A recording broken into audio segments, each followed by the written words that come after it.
ಅಲೆಮಾರಿ ಜನಾಂಗದ ಕೂಗು ಕೇಳದ ಕೂಡು ಸರ್ಕಾರವೇ ಸಿದ್ದರಾಮಣ್ಣನವರ ಮಾತಾಡಬೇಡ್ರಿ. ಕೂಡು ಸರ್ಕಾರವೇ ಸಾವಿರಾರು ಗಟ್ಟಲೆ ಜನ ಬಂದರೂ ಸಹಿತ ಒಬ್ಬ ಪ್ರತಿನಿಧಿ ಬಂದು ನಮ್ಮ ಅಳಲನ್ನು ಕೇಳುವಂಥ ಏನು ವ್ಯವಧಾನ ಇಲ್ಲ. ಕನಿಷ್ಠ ಪಕ್ಷ ಮಂತ್ರಿಮಂಡಲದ ಒಬ್ಬ ಮಂತ್ರಿ ಆದರೂ ಬಂದು ನಮ್ಮ ಬೇಡಿಕೆ ಬಗ್ಗೆ ಕೇಳುವಂಥ ವ್ಯವಧಾನ ಇಲ್ಲ. ಎಂಥ ಸರ್ಕಾರಪ್ಪ ಅಂತ ಹೇಳಿದ್ರೆ ಇದು ಸಾಮಾಜಿಕ ಅನ್ಯಾಯದ ಸರ್ಕಾರ. ಒಂದು ಕಡೆಗೆ ಸಿದ್ದರಾಮಣ್ಣವರು ಸಾಮಾಜಿಕ ಅಧಿಕಾರ ಅಂತಕ್ಕಂಥ ಬಿರುದನ್ನು ಪಡೆದಿರುವಂಥವರು ಇವತ್ತು ಕಡೆ ವ್ಯಕ್ತಿಗೆ ಸಾಮಾಜಿಕ ನ್ಯಾಯ ಕೊಡೋಕ್ಕಾಗ್ತಾ ಇಲ್ಲ. ಸಾಮಾಜಿಕ ನ್ಯಾಯ ಕೊಡೋಕ್ಕಾಗದೇ ಇದ್ದರೆ ಸರ್ಕಾರ ನಡೆಸಿದ್ದಾದರೂ ಯಾರಿಗೆ? ಈ ದೇಶದಲ್ಲಿ ಬಾಬಾ ಸಾಹೇಬ್ ಅಂಬೇಡ್ಕರ್ ಹುಟ್ಟದೇ ಇದ್ದರೆ ನಮ್ಮೆಲ್ಲರ ಸ್ಥಿತಿ ಯಾವ ರೀತಿ ಇರ್ತಿತ್ತು? ಇತ್ತೀಚೆಗೆ ಏನೋ ಒಬ್ಬರು ಇಬ್ಬರು ಅಲ್ಲಿ ಇಲ್ಲಿ ಓದಿದರೆ ಇನ್ನೂ ಗಟಾರ್ಗಳಲ್ಲಿ ಜೀವನ ಮಾಡುವಂಥ ಜನ ಇದ್ದಾರೆ, ಕೌದಿಯಲ್ಲಿ ಜೀವನ ಮಾಡುವಂಥ ಜನ ಇದ್ದಾರೆ. ಇವ್ರ ಬಗ್ಗೆ ಕನಿಷ್ಠ ಕನಿಕರ ಇಲ್ಲಲ್ರಿ. ಕನಿಕರ ಇರಲಾರ್ದಂಥ ಮಂತ್ರಿಮಂಡಲವೇ, ಮಮತೆ ಇರಲಾರ್ದಂಥ ಮಂತ್ರಿಮಂಡಲವೇ. ಸಿದ್ದರಾಮಣ್ಣನವ್ರಿಗೆ ಒಂದು ಅವಕಾಶ ಇಲ್ಲ. ಒಂದು ಕಡೆ ಸಮಾಜಕ್ಕೆ ನ್ಯಾಯ ಇದೆ, ಇನ್ನೊಂದು ಕಡೆಗೆ ಅಧಿಕಾರ ಇದೆ.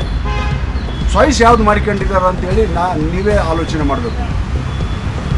ಸಾಮಾಜಿಕ ನ್ಯಾಯನ ಕೈ ಬಿಟ್ಟರು, ಅಧಿಕಾರವನ್ನು ಕೈ ಹಿಡಿದ್ರು. ಇದು ಅಧಿಕಾರ ಎಷ್ಟು ದಿವಸ ಇರ್ತದೆ ಮುಖ್ಯ ಅಲ್ಲ. ಆ ಹೆಸರಿಗೆ ಕಳಂಕ ಬಂದಿದೆ, ನಿಮಗೆ ಕಪ್ಪು ಚುಕ್ಕೆ ಬಂದಿದೆ. ಅದಕ್ಕಾಗಿ ಏನಂತಂದರೆ ಇವತ್ತು ಇನ್ನೂ ಸಮಯ ಇದೆ. ನಿಮ್ಮ ಮಂತ್ರಿಮಂಡಲ ಮುಖ್ಯಮಂತ್ರಿ ಅವರು ಯಾರು ನಮ್ಮ ಸಮಾಜದ ಬಗ್ಗೆ ಕಳಕಳಿ ಇಲ್ಲ. ದಲಿತ ಮಂತ್ರಿಗಳಿದ್ದಾರೆ, ಲೆಫ್ಟ್ ಮಿನಿಸ್ಟ್ರ್ ಇದ್ದಾರೆ, ರೈಟ್ ಮಿನಿಸ್ಟ್ರ್ ಇದ್ದಾರೆ, ಇನ್ನೂ ನಮ್ಮ ಕೃಷಿ ಮಂತ್ರಿಗಳಿದ್ದಾರೆ, ಮತ್ತು ಬೇರೆ ಸಾಮಾನ್ಯ ಮಂತ್ರಿಗಳಿದ್ದಾರೆ, ಉಪಮುಖ್ಯಮಂತ್ರಿಗಳಿದ್ದಾರೆ. ಯಾರಿಗೂ ಸಹಿತ ಇವ್ರ ಬಗ್ಗೆ ಕರುಣೆ ಬರಲಿಲ್ಲ. ಇವ್ರು ಯಾವ ಸರ್ಕಾರ ನಡೆಸ್ತಾರ? ಯಾರಿಗಾಗಿ ನಡೆಸ್ತಾರ? ಬಾಬಾ ಸಾಹೇಬ್ ಅಂಬೇಡ್ಕರ್ ಆಶಯ ಏನಾಗಿತ್ತು? ಅವ್ರ ಹೆಸರು ಹೇಳ್ತಾರ. ಅವರೇ ನಮ್ಮ ಮುಖ್ಯಸ್ಥರು ಅಂತಾರ. ಆದರೆ ಅವರ ಆಶಯಗಳು ಮಾತ್ರ ಮಣ್ಣುಪಾಲು ಮಾಡ್ತಾರೆ. ಅದಕ್ಕೆ ಅಂತಂದ್ರೆ ಇವತ್ತು ಇನ್ನೂ ಅವಕಾಶ ಇದೆ. ಎಲ್ಲ ಮಂತ್ರಿಮಂಡಲದವರು ಇಂಥ ಕಪ್ಪು ಚುಕ್ಕಿಯನ್ನು ಹಚ್ಕೋಬೇಡ್ರಿ. ಇಡೀ ನಿಮ್ಗೆ ನಮ್ಮ ಕಷ್ಟ ಗೊತ್ತಿರುವಂಥ ಎಲ್ಲ ಸಮಾಜದ ಜನ, ಬರೀ ನಾವೆಷ್ಟು ಜನ ಇದ್ದೀವಿ, ನಮ್ಮ ಎಷ್ಟು ಕಡಿಮೆ ಇದ್ದಾರೆ ಅಂತೇಳಿ ನೀವು ನಿರ್ಲಕ್ಷ್ಯ ಮಾಡಬೇಡ್ರಿ. ಯಾಕಂದರೆ ನಮ್ಮ ಬಗ್ಗೆ ಅಭಿಮಾನ ಇರುವಂಥ ಸಮಾಜ ಇದೆ. ಕರ್ನಾಟಕ ರಾಜ್ಯದಲ್ಲಿ ಹೃದಯವಂತ ಜನ ಇದ್ದಾರೆ. ಆ ಜನರ ಹೃದಯದಲ್ಲಿ ನಮ್ಮ ಸಮಸ್ಯೆ ಬಗ್ಗೆ ಹೋಗಿದೆ. ಆ ಜನರ ಸಾಮಾನ್ಯ ಜನರಿಗೆ ನಮ್ಮ ಕಷ್ಟ ಕಾರ್ಪಣ್ಯ ಗೊತ್ತಿದೆ. ಇವರಿಗೆ ಅನ್ಯಾಯ ಮಾಡಿದ್ದಾರೆ ಅಂತಕ್ಕಂಥ ಮನಸ್ಥಿತಿ ಎಲ್ಲ ಜನರಲ್ಲಿ ಬರ್ತಾ ಇದೆ.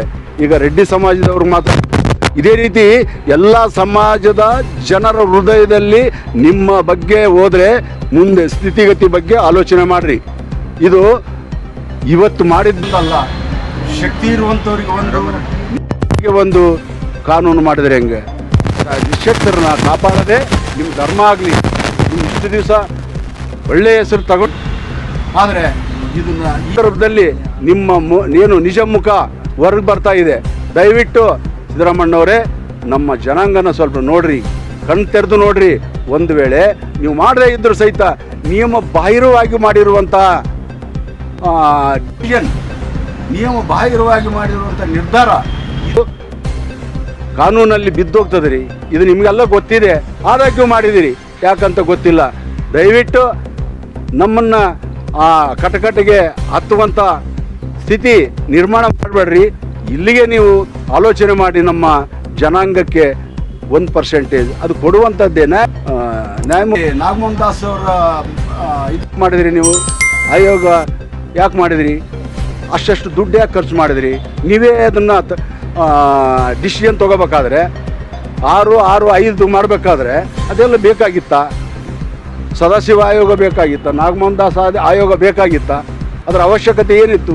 ಅಷ್ಟೆಲ್ಲ ದುಡ್ಡು ಯಾಕೆ ಖರ್ಚು ಮಾಡಬೇಕು? ಸಾಮಾನ್ಯ ಜನರ ದುಡ್ಡು ಇಷ್ಟು ನಿಮಗೆಲ್ಲ ಗೊತ್ತಿದ್ರು ನೀವೇ ಮಾಡೋದಾದರೆ ನಾಗಮೋಹನ್ ದಾಸ್ ಅಗತ್ಯ ಇರಲಿಲ್ಲ. ಅವ್ರು ಯಾರಿಗೆ ಕೊಟ್ಟಿದ್ರು? ನಮ್ಗೆ ಕೊಟ್ಟಿದ್ರು. ಯಾಕೆ ತೆಗೆದ್ರಿ? ಅದನ್ನು ತೆಗೆಯುವಂಥ ವ್ಯವಧಾನ ನಿಮ್ಗೆ ಯಾಕೆ ಅಂತ ತೆಗಿಬೇಕಂತ ಇವ್ರು ಯೋಗ್ಯರು ಅಂತ ಅನ್ಕೊಂಡಿದ್ರೆ ದಯವಿಟ್ಟು ಮತ್ತು ಮರುಪರಿಶೀಲನೆ ಮಾಡಿರಿ. ಇದು ಬಹಳ ದೊಡ್ಡ ಆಘಾತಕಾರಿ ವಿಷಯ. ಇದು ದೊಡ್ಡ ಅನ್ಯಾಯದ ವಿಷಯ. ಇದು ಪರಮಾವಧಿ. ಇದು ಯಾಕಂದರೆ ಪುಣ್ಯದ ಕೆಲಸ ಅಲ್ಲ, ಇದು ಪಾಪದ ಕೆಲಸ.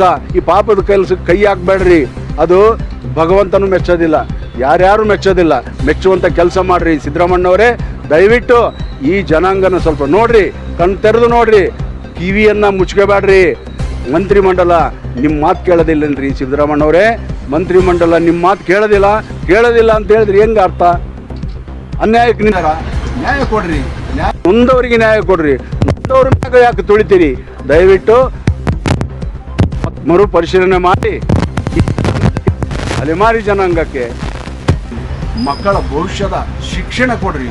ಇದರಲ್ಲಿ ಶಿಕ್ಷಣ ಕೊಡಲಿಲ್ಲ. ಬಾಬಾ ಸಾಹೇಬ್ ಅಂಬೇಡ್ಕರ್ ಮೊದಲು ಶಿಕ್ಷಣ ತಗೋರಿ ಅಂದ. ನೀವು ಶಿಕ್ಷಣಕ್ಕೆ ಕಲ್ಲು ಹಾಕಿದ್ರಿ ಹೆಂಗ್ರಿ? ಮೊದಲು ಶಿಕ್ಷಣ ಕೊಡ್ರಿ. ಶಿಕ್ಷಣ ಕೊಟ್ಟ ಮ್ಯಾಗ ಉದ್ಯೋಗ. ಶಿಕ್ಷಣ ಕೊಡ್ರಿ ಸಾಕು, ಮುಂದೆ ಉದ್ಯೋಗದ್ದು ಮುಂದೆ ಕತೆ. ಶಿಕ್ಷಣನೇ ಕೊಡೋದಿಲ್ಲ ನೀವು ಅಂತ ಹೇಳಿದ್ರೆ ಅನ್ಯಾಯ ಆಗ್ತದೆ.